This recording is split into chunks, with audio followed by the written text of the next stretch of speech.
Cleveland's own Fox 8 News. And we begin with breaking news tonight as crews work to clean up a lot of weather damage in Geauga County tonight. And that is just one of 3 counties that was under a tornado warning for quite a while this afternoon. Let's get right to our Kevin Freeman, who kicks off our live team coverage tonight. And those trees behind you, Kevin, tell the story as well as just about anything. That's right. Don't know if it was a tornado or straight line winds at this point. Whatever it was pretty strong. Clear blue skies now. But as you can see, take a look at what that weather did a bit earlier. Look at these huge trees. I mean, just pulling all of these roots out of the ground. This is one tree. Let's look here at underneath all of this. It's hard to see, but there is an SUV up underneath that tree. We move over a little bit. There's another tree just like it. We can take a look at some of the video that we shot earlier when we first arrived here. This is a home on Nauvoo Road. We're in Middlefield, and this home, the homeowner runs a paving company out of this home off of this property. His secretary was inside the home at that point, and she says the tornado warning to come out to warn everyone in this area that bad weather was coming. She says it got dark and she got pretty frightened. And we spoke to Jim Rose, who owns this property, about what he heard and what he was told. Yeah, I was a couple miles north of here, and the wind was blowing and the rain was coming pretty hard, but you know, we got the tornado warning on our phone, and man, then my wife called me and said she talked to Joy, and Joy had to get under the desk, said it sounded like a freight train coming through. And Joy is the secretary. Again, none of these trees actually hit the home. It kind of nicked it there on the side. Jim's wife tells us she's pretty upset because a lot of things, lamps and things inside the home, they were broken. But the good thing right now is that we don't know of any injuries, but certainly quite a bit of damage here in Geauga County. Yeah, that is the bright spot. No injuries there, but a whole mess to clean up there. Kevin, thanks. Well, the damage in Middlefield is widespread. Viewers sending in their photos. This was sent in from all of that hail that was coming down real hard. But the wind was the real problem, bringing down the better part of a large building that was under construction. This is a view from Skyfox. That's where we find Suzanne Stratford tonight. She's on the ground. Suze, wow. I got to tell you what, Lou, if this wasn't a tornado, it was pretty close when you take a look at the damage here. So this building we've been seeing from Skyfox, now we know what exactly it is or what it was or is meant to be. This is supposed to be or was becoming the Sunshine Training Center for special needs teenagers in the Amish community. Huge building, 7,000 square feet. When the winds rolled through here on Madison Road, that roof was lifted and then shifted. Check this out. This is the foundation. The entire roof was shifted 30 feet over, and these are the walls. The walls were flattened. So these are 12-foot walls. You can actually, if you're up here, you can see all of the windows. There's a door. It just literally lifted the roof, shifted it 30 feet over, flattened all of the walls, and then dropped it right back down. What's incredible is that any part of this is still being held together. Really, when you talk about Amish construction, I mean, it's amazing that this thing is even still together. This building was supposed to open on New Year's Day. They were saying around New Year's it was going to open for special needs kids. That's obviously delayed. They're going to have to rebuild. But again, thank goodness it wasn't open, I guess, already, because who knows? This might have been filled with teenagers and adults. It was just a big, massive building, just instantly brought down like that. Boom, when those winds came through. Well, it's just incredible to see what it can do to that massive building there. All right, Suzanne, thank you from Middlefield. Well, as you know, our crews are all over the place, but we also got a good idea of what we were dealing with from pictures and video from you. And Fox 8's Elizabeth Nareka is in the newsroom tonight. Liz, what do you have from viewers? Tracy and Lou, plenty of you have sent in some pretty remarkable pictures and video of this strong and frankly scary storm that moved through, capturing some of the more intense moments as it did so. Let's start with this video. This is actually time-lapse from Hillcrest Hospital on Mayfield Road in Mayfield Heights. The word ominous comes to mind as these dark clouds roll through. This certainly has the look of a tornado, causing many here to keep an eye on the sky as conditions were ripe for tornadic activity. A similar and scary scene all across Geauga and other counties as that tornado warning was in effect earlier today. Now, this fast-moving storm also brought with it heavy rain. Check out this video taken by Nicole Marker on her cell phone. This is in downtown Middlefield. It is at the corner of 87 and 608, if you're familiar with this area. She walked outside to check out the conditions and took this video. Here you can see sheets of rain just pounding the road as the system roared through. Many at this time were hunkered down or in their basements. There are more pictures on our website, fox8.com. Thank you so much for your pictures and video. We certainly do appreciate them. And of course, if you do take images of bad and even dangerous weather like we have today, make sure you're safe when doing so.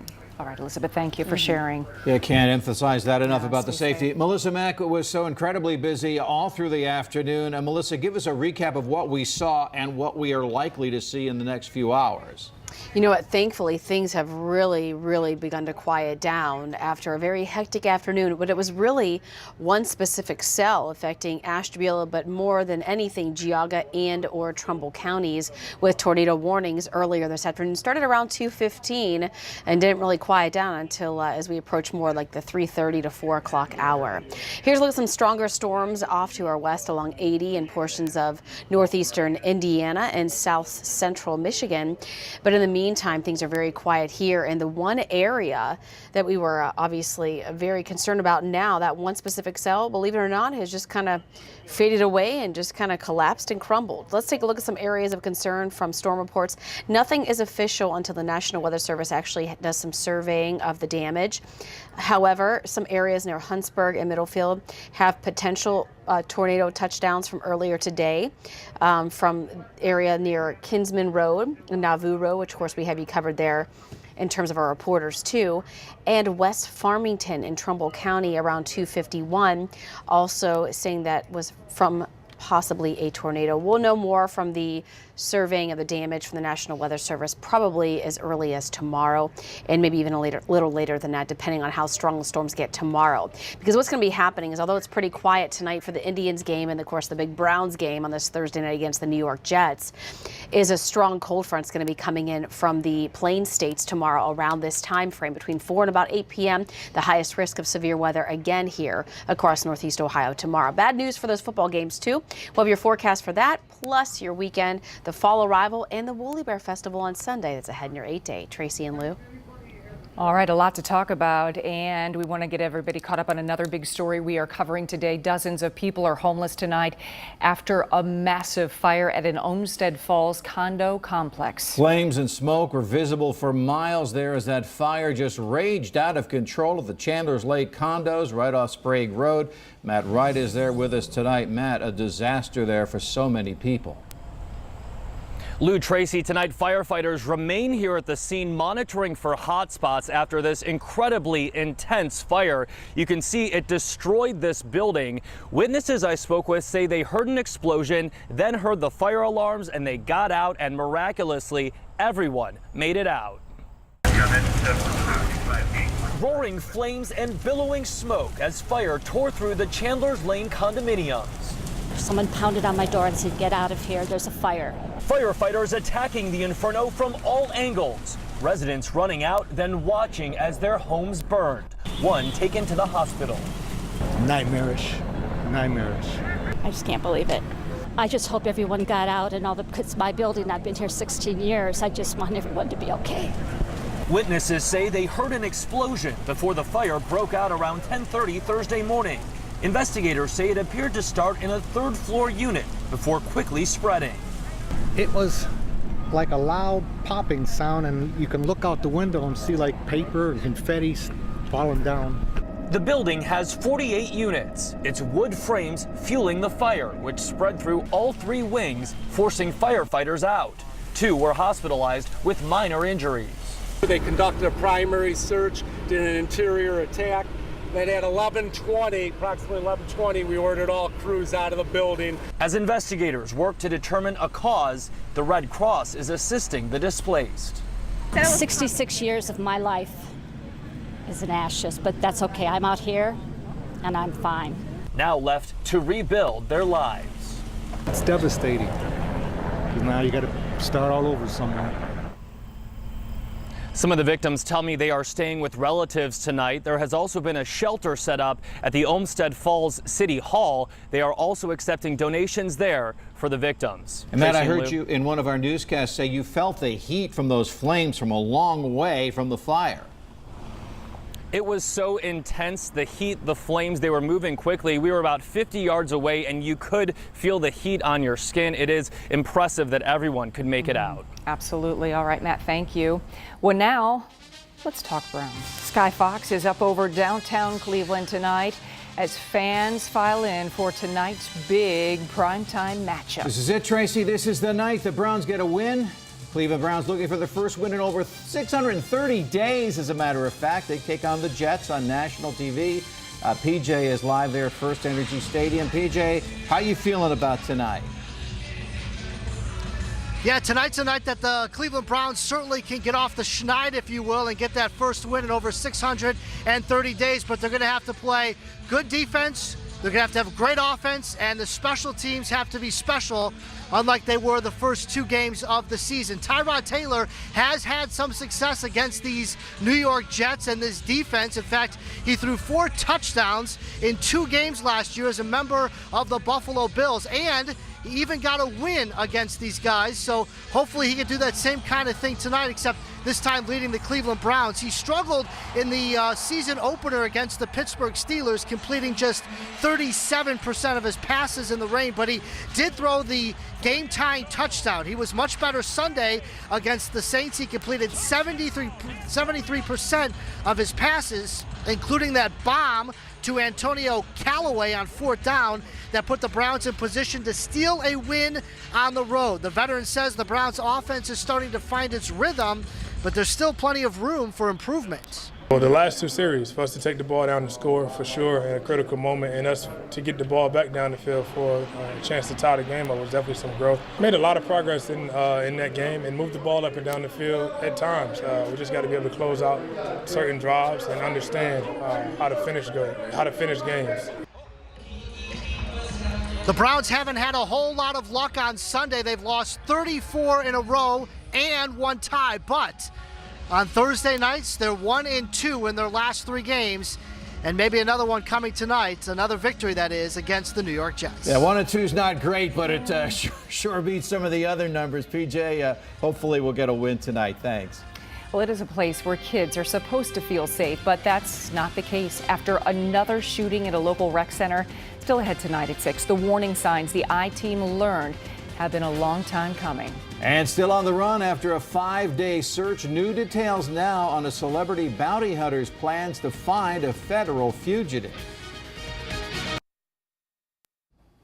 Well, homes are ruined, towns underwater, and people are left to pick up the pieces. People in the Carolinas really need our help. Our Natalie Herbig joins us live from the Red Cross on Euclid Avenue in Cleveland with more in today's telethon. And Natalie, no doubt a little bit here can go an awfully long way. Oh, it sure can, Lou. And there's one group of individuals we really want to make sure we're focusing on right now. Our armed forces, our military, they go out there and they do so much for us every day. But I have Jessica Tischler here with me to remind us that sometimes they need assistance too. Absolutely. And our service members, our veterans and their families can receive disaster assistance just like everyone else in the affected communities. So we want to make sure that those individuals are reaching out and getting the Red Cross services that they need. And that's locally too. I know we focus a lot of attention on Hurricane Florence and how it's affected everyone down south, but locally too, we have a lot of military members here. And I know you also want to give a big thank you to them. Yes, we're working alongside our service members, our active duty, our Guard, and our Reserve, and we're honored and proud to work alongside them to serve the communities. So right now, I know you have roughly 4 dozen volunteers who have gone down south, and 4 trucks that have got the emergency response vehicles that have gone down south. I just feel like there's no task too small and too big, for that matter, for the American Red Cross. Right, and our volunteers serve in a variety of capacities, and we're led by our volunteers. So no matter how you want to serve with the Red Cross, we would welcome volunteers to serve. And that is such a big thing. I'm telling you again, I've said this before, but I could say it over and over again. I walked into this room and you automatically feel like everyone in here has some of the biggest hearts you've ever seen. And we need more of them. So you need more volunteers. And again, it doesn't have to be heading out to those disasters. Right. We have volunteers in all different capacities in all of our lines of service. So whether you can donate a couple of hours or many hours, again, we're driven by our volunteers, and we're always looking for them. So again, if you want to volunteer, make sure to give them a call. If you want to donate right now, make sure to give a call to the number that's on the bottom of your screen, and that's 216-416-8260. You can also text right now to make an automatic $10 donation. All you have to do is text Red Cross, one word, Red Cross, to 90999. It'll be right off your phone bill there. And then if you also want to make a blood donation, you can go to redcross.org. So keep that in mind, because I know there was a lot of blood drives down there that were canceled because of Florence. So keep that in mind. You can also make a blood donation because they need the blood down there as well. So for now, Lou and Tracy, I'll send it back to you. Yeah, the need is certainly great, Natalie. Thank you very much. And she was so correct about that. You want to meet nice people, good people, caring people. Go to any Red Cross facility anywhere. They're the best. Wonderful work, they really do. So, Attorney, you were busy this afternoon. My goodness, and when you look at that, when you look at the cell on the radar, it doesn't look that big, but it really did, and just had some twisting and rotation. It started around like 2:17 this afternoon, and Andre and I were kind of powwowing about it. We were like, it was just a rogue cell. Wow. And that's why we always say when there is a chance of storms, you know, even if we don't think it's going to be that bad, that's what happens. One severe storm, it can wreak havoc across the area. That's exactly what happened today for Geauga and Trumbull counties, and at one point was also a warning for Ashtabula County, but the bulk of the damage came near Middlefield, the Huntsburg area as well, in Geauga County. That will have to go out and be assessed. But I want to show you when it was more ominous looking, and I have a really good picture sent in from one of our viewers too. But look at this. As you go into the evening hours, a fantastic preparation for sunset. Look at that beauty from West Geauga High School vantage point. Here's a look from Route 528 near Farley Road in Middlefield. Jerome, thank you so much for supplying this picture. This is a wall cloud. The sheriff from Geauga County believes there were 2 touchdowns, one in Middlefield and one near Huntsburg. So that remains to be seen in terms of being an official report. Tonight, we're looking for the boaters forecast 1 to 3 footers, and tomorrow back up to 3 to 6 feet. So this evening, overall, you should be fine. A few cells off to the west, but should be good. I know a lot of people are out there boating, enjoying these last several weeks of boating. But tomorrow, a better chance of some pretty strong storms firing up with a strong cold front will be the culprit this time around with the heat and humidity. The high temp today, 87, the low of 60, so a big discrepancy between the low versus the high. Normals 72 and 55, record 92, and that's from 1978. Sunset now at 728. So again, things are really quiet here. That one cell that came rumbling through and really a powerful punch, Geauga and Trumbull County, just kind of collapsed by the time we approached the 5 o'clock hour when Andre was on doing the forecast during the 5 o'clock news. And look at these cells here. Lots of heavy rain and a lot of electrical activity. We'll have to watch exactly how those move forward, but it appears most of those are going to stay just outside of our area, following the flow of this front. And it's the warm front that really, I always say, you can't trust a warm front, and that's exactly what happened today. Those warm fronts, you really can't. Even in the morning hours, a lot of times severe weather will be because of a warm front. Looking at this cold front here, that's the one that's going to bring us the potential of severe storms tomorrow. Best chances during the 4 to 8 o'clock time slot. So bad news for football games too. 90 in Findlay, low 80s for the bulk of the area, 86 for New Philadelphia. Dew points high for everybody. We're now south of the warm front. The front was south of us yesterday. Now it's north of us. And look at the surge of warmth, from 91 Chicago to Kansas City, 93 to Atlanta, 91. And even cooler off toward areas like, look at Rapid City. You're down to 57 comfy degrees, or almost cool, really. So things should be very quiet tonight. We're getting close to the full moon, so just realize it's going to be quite a bit of moonshine out there. Tomorrow morning, quiet. 4 to 8 p.m., though, here comes this front coming through with maybe a strong, maybe a severe storm here that we have to really watch the squall line as it develops off to our west and approaches the area. Sags southward, cool air works in dry air. Should be a phenomenal fall festival kind of day Saturday. It's also the official arrival of fall, the autumnal equinox that evening. And then Sunday looks phenomenal for the Woolly Bear Festival too. Slight risk category tomorrow, extending all the way into portions of New England. So our eyes will be peeled to Storm Fox radar throughout the afternoon hours for you, and we'll have you covered. So a little cooler this weekend, but wait till you see what this model shows jet stream wise. Huge dip in the jet stream late next week, and look at next weekend. You may be reaching for some coats by the evening hours. Tonight we're looking at a 70 to 74. So our overnight low is basically our average high for this time of year. Mostly clear, breezy and obviously quite warm. And then tomorrow, high temperatures like today, we're looking middle to upper 80s, if not near 90. Sunny, warm, and windy initially. Then those late day storms, that's going to completely displace this air mass and bring about more comfortable temperatures, including Saturday, upper 60s for the autumnal equinox. Woolly Bear Festival looks great too. Sunshine about 70, comfortably warm. Actually, a picture perfect Woolly Bear Festival day. Monday, chance of showers late, and then a good chance of showers and storms again Tuesday and Wednesday. And then behind that front, boom, those temperatures drop significantly. Thursday into Friday, highs only around 60 to low 60s. Tracy and Lou. Melissa, thank you, and great work again on the storm coverage this afternoon. Are you ready for some primetime football? We're less than 2 hours away now from the game that could end the Browns' win drought. We'll go live to First Energy Stadium next.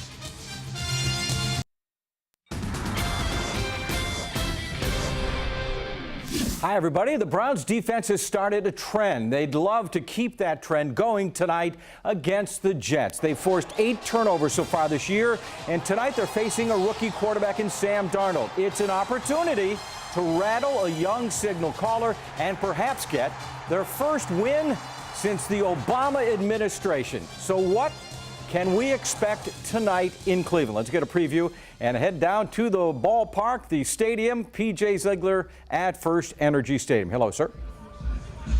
Well, good evening, JT. A lot of people thought the Browns were going to take Sam Darnold with the first overall pick in April's NFL draft. And instead, the Browns took Baker Mayfield, who has yet to make his way onto the field during the regular season. Sam Darnold, meanwhile, has thrown for over 530 yards this season, 3 touchdowns, and he also has 3 interceptions and a QB rating so far of just under 89. Now, the key is the Browns spent a lot of time learning about Sam Darnold in the pre-draft process, so they know exactly what they're going to face tonight with the rookie.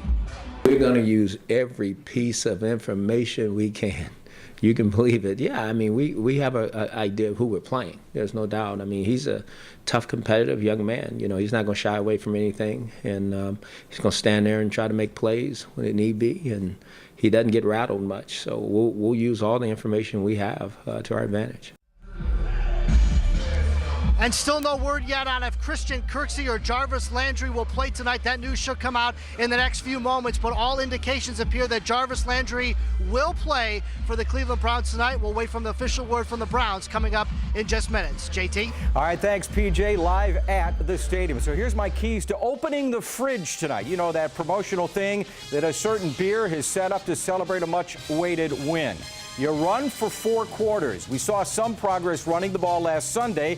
Get better at it, guys. Utilize Duke Johnson. He needs more touches. He can make people miss. That's a talent, so you exploit it. And then earn your stripes. Get into those end zones with the painted stripes. Make your trip to the red zone worth it. Go the extra yardage and earn those stripes. The payoff pitch to Jason Kipnis. Here it comes. Swung in and blasted to deep right. Away back. Gone. How about that? A walk-off grand slam for Jason Kipnis. Amazing, folks, that Kipnis had a walk-off base hit for his first Major League stop. They're in the big leagues. That was 7 years ago. And then a grand slam walk-off for hit number 1,000 of his career. By the way, tonight, Kip and the Indians sending Josh Tomlin to the hill against the White Sox. Still time to vote for the Friday Night Touchdown Game of the Week, and the time is shrinking. You have until 9 o'clock. Here are the 4 nominees, and the voting is very close. We'll announce the winner on Fox 8 News tonight at 10. Join us tomorrow night at 11 o'clock for the show, and that, of course, is Mr. Gabe Spiegel going to be on the show with us. And as we continue along and send it back to you, tonight at 10 o'clock we'll talk about John Carroll and about Mount Union. They will meet on Saturday. Their rivalry's getting a little bit interesting. Yeah, very big game there. John, thanks. Right. Well, tragedy for a former Cleveland Cavalier still ahead. Details about the murder of Richard Jefferson's father. That's next. A Fox 8 I-Team has found gunfire putting your kids in danger long before what happened last night outside a rec center. A young man shot to death, a teen shot in the leg. So the I-Team went there investigating. And what about safety of the kids? We uncovered regular trouble with gunfire there. So what's being done about it? I-Team reporter Ed Gallick here now live with what he has found out. Constant calls for gunfire. The I-Team has found dozens of calls for shots fired around a rec center long before a murder there. Parents calling out city leaders. You've got some kids that immediately hit the ground, lots of running, chaos. I laid on top of my son. Deadly gunfire outside the Zelma George Rec Center. And look, the I-Team has found in a year and a half dozens of calls for shots fired. 36 calls to police from the rec center or within 1,000 feet. This shooting Wednesday happened with kids playing pee-wee football. Left a man dead, a teen wounded. Our kids deserve a right to grow up. And to go play a football game and potentially you lose your life, that should not happen. The I-Team took a closer look at the calls for shots fired coming from the rec center or the park around it. Those calls not for gunfire inside, but for example, by the pool or maybe over here by the track. And sometimes shots heard, though callers couldn't tell where the gunfire came from specifically. How safe would you say this rec center is? This is one of our safest rec centers. How about the view of Councilman Ken Johnson? The I-Team also found since early last year 55 assaults at the rec center or immediately around it, and again those calls for shots fired. Johnson argues this is the city's busiest rec center, so consider that. If you say shots fired, nobody got killed, this is the only one that's ever gotten killed. When you have that amount of people, you usually have that. The I-Team went into the rec center, Cleveland's east side, less than a mile from a police station. Off-duty officers work here at the busiest times. The shooting happened even with an officer inside. We found this guy on patrol early because of the murder. And the councilman says plans have been moving forward to put up new security cameras. Meantime, the teen shot and wounded here has already been shot 3 times at the age of 15. That woman you met calling out city leaders. I do challenge the protectors of the city, the mayor, the police chief to really take a look at this. Police believe the latest shooting happened after an argument between adults. The family of the teen says it's not clear what led to this shooting. No arrest. Investigators still sorting out lots of witnesses.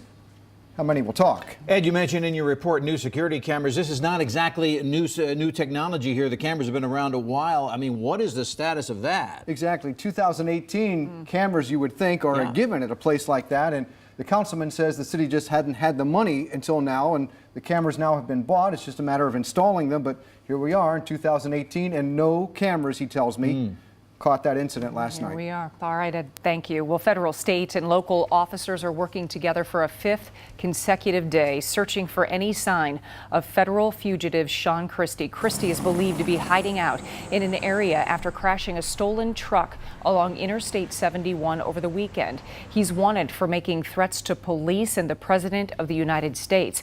Celebrity bounty hunter Dwayne Chapman, better known as Dog the Bounty Hunter, was already coming to Mansfield for an appearance and intends to join the search. Dog might have something, he could probably get this guy to turn himself in too. You know, Christie might just say, hey, it's Dog, you know, he might come to him before he will a police officer. U.S. Marshal Service says it still has not heard from Dwayne Chapman, and they aren't backing down on their search until Christie is in custody. The woman who opened fire at a Maryland warehouse now has died. Police say 26-year-old Sanokia Mosley shot and killed herself after shooting and killing 3 others there. Several others were also injured. Police say Mosley was a temporary employee at the Rite Aid Distribution Center where those shootings took place. The father of former Cleveland Cavaliers player Richard Jefferson was killed in a drive-by shooting. TMZ is reporting today that Richard Jefferson Sr. was hit multiple times in the torso. Compton, California, pronounced dead at the hospital. Police say it's unclear if he was targeted in that shooting. Well, the Fox 8 I-Team is uncovering the story behind a state trooper in trouble with the law.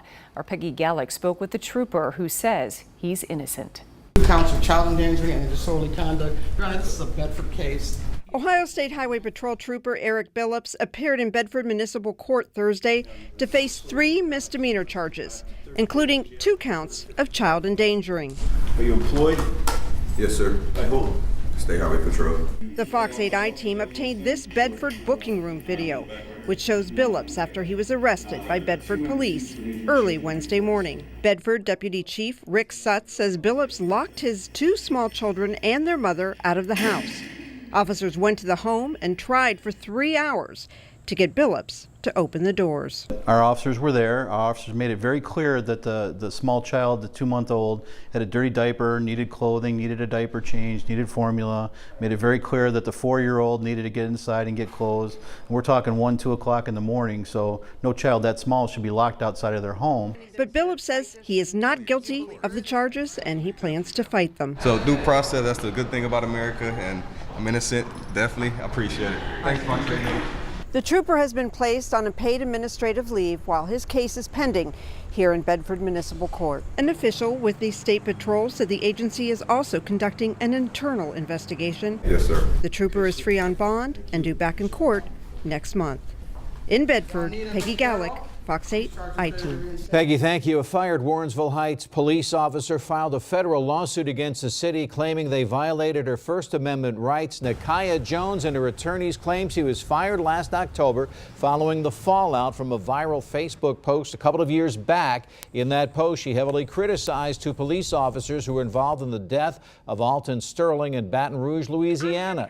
The city has maintained Jones was fired because she violated the department's leave policy. I knew the importance of it coming from a law enforcement officer. I thought it would make a difference, but instead, the whole department turned against me. When horrible things are done by police officers to black people, their children are looking to them to say, Mama, Daddy, is this right? And if it's not right, are you going to speak up? And that's what Nakaya Jones did. So this is a First Amendment issue. Calls to the Warrensville Heights law director were not returned. In the meantime, Jones says she's also working with an arbitrator to get her job back. The State Patrol needs your help tonight finding the driver who sideswiped a cruiser. This is video from the Milan Post of the Turnpike this morning. It's a white Volvo commercial vehicle that's hauling a white box trailer. Luckily, very luckily, the trooper there was not hurt. That is a close call. Well, the aftermath of Florence left countless pets without a home. Still ahead, how you can make sure these dogs and cats find forever families. Melissa? All right, turned out to be a beautiful evening even after those severe storms earlier this afternoon. First Energy Stadium getting packed now, getting ready for the big game tonight, and progressive as well for the Indians. Good forecast this evening, but what about this weekend? We have the answer ahead. Download the Fox 8 app today and get breaking news, weather, and more all on your smartphone or tablet. Presented by the people-pleasing people at Sarah Auto Park.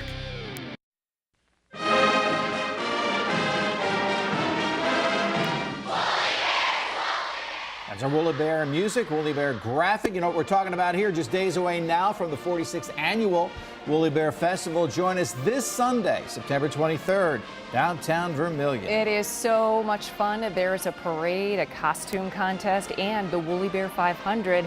Our Maya Belai shows us how the community is preparing for its busiest day of the year. Known for its fresh perch and walleye, Vermillion is a great place to drop anchor. But once every year, a metamorphosis into a town crazy about a particular caterpillar. Even though Mr. Goddard retired from Fox 8, he can never retire from the Woolly Bear Festival. For Sandy Coe, it's tradition. My mother, Mo Coe, was a founding mother of the Woolly Bear Festival in Birmingham, Ohio. It's free and it's family fun, and then everybody becomes a kid that day.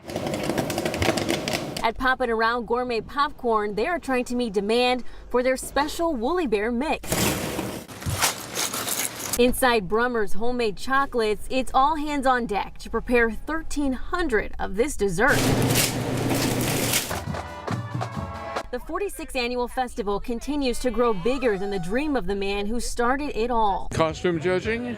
Fox 8's Dick Goddard always appreciates the adorable costumes. Don't let them spin out. This area will soon be the center of all of the action. And with just days to spare, it's a team effort to make sure this entire community is prepared for a festival unlike any other. It's the largest one-day parade in the state of Ohio, or the largest one-day festival. The Vermilion police chief has one piece of advice for first-timers. Come early and stay late's always been our motto. This is normally a town of around 10,500 people. But when the Woolly Bear comes, we can have up to 100,000 people in this town. It's my first time being here. Up to 100,000 smiles as Vermilion prepares for another banner year. He created it, started as a caterpillar, and he never thought it was going to blossom into something so huge, into a cocoon, into a beautiful butterfly.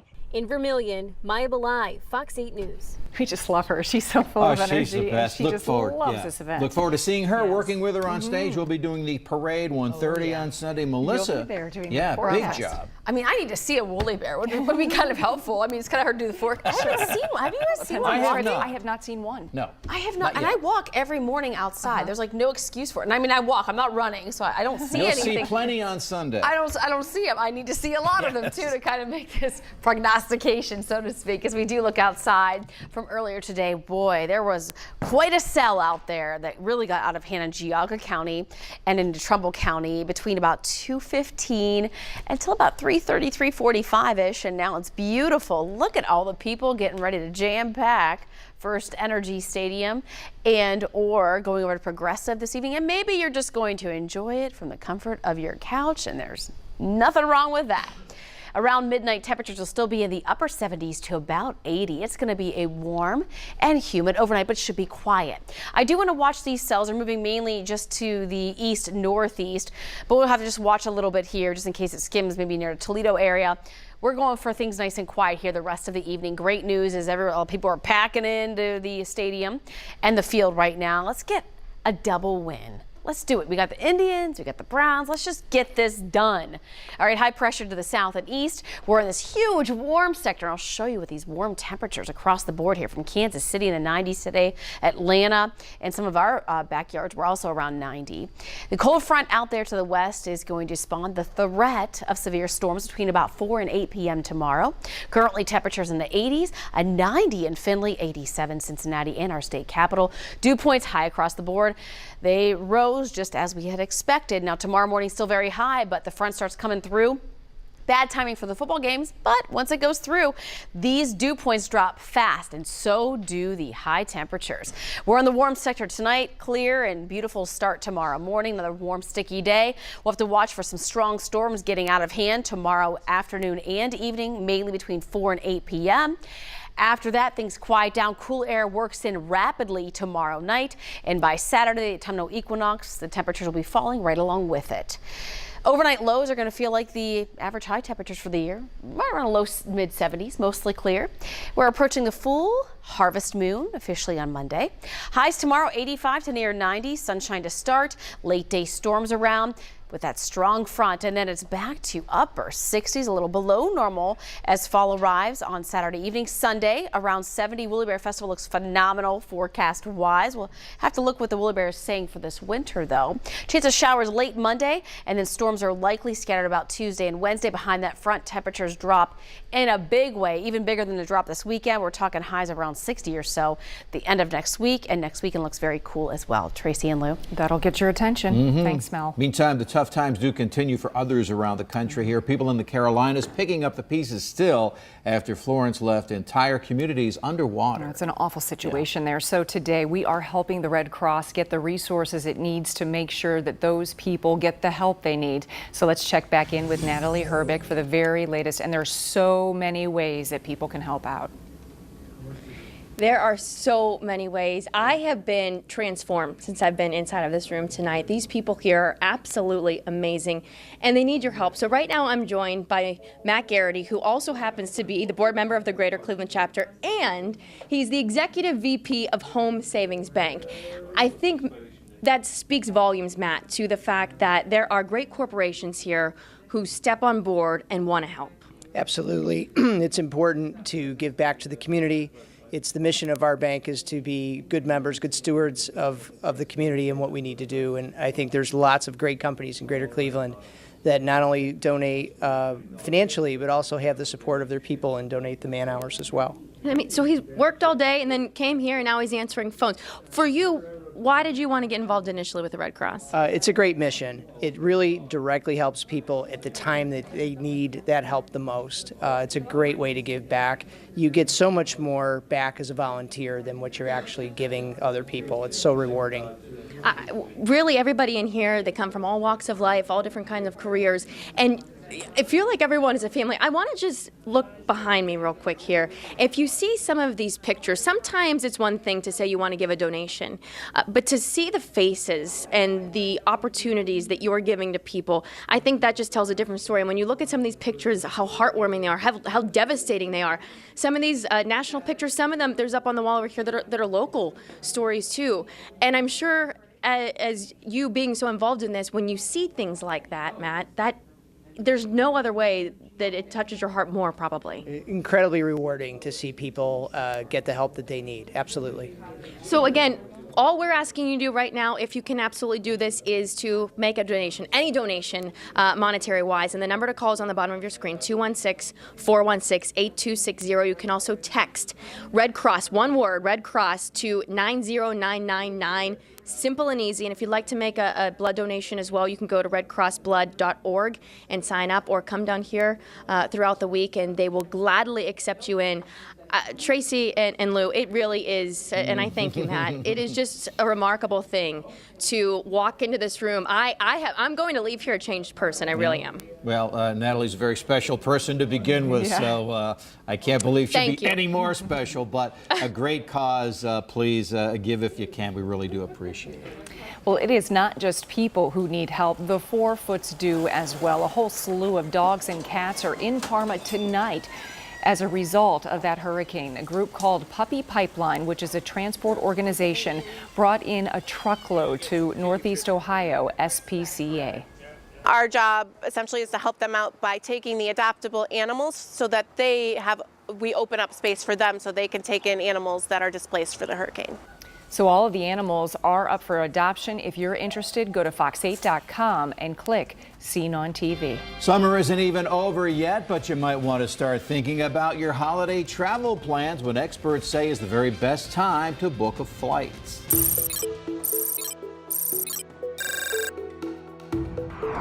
I'm Amanda Berry.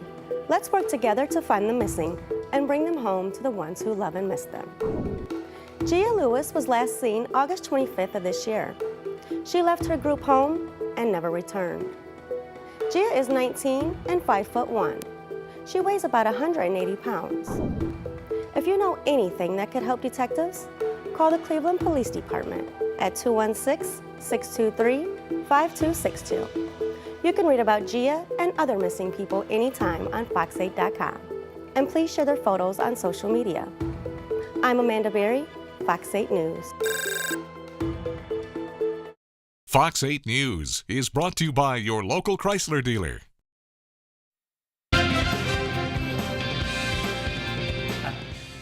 Melissa's mouth just got wide open here. There are many reasons why we love Cleveland. This is one of those beautiful sunsets that we get around here. That is absolutely gorgeous. What a live picture that is. It is beautiful. We are closing out September, and that means it is time to start booking your holiday travel. Yeah, not too early. Experts say there are a few ways you can make sure you get the most bang for your buck. Just remember, flights around Thanksgiving and Christmas will change prices more than 100 times. The best time to book Thanksgiving flights is from next week to late October before Halloween. When it comes to Christmas now, it's a little bit of a different story. The best time to book seems to be mid-October for Christmas. Experts say the good news is that holiday flight prices are trending 15% lower than last year. Excellent news. However, on the flip side, the bad news is that extra fees are going up. So plenty of deals out there. All right, there you go. I want to thank you for joining us tonight at 6, both at home and online. Elizabeth and Melissa up next. All the day's top news stories. Fox 8 News at 7 o'clock tonight. Go Browns. Go Browns. Go Indians. Go Tribe. Yeah, we'll see you later on.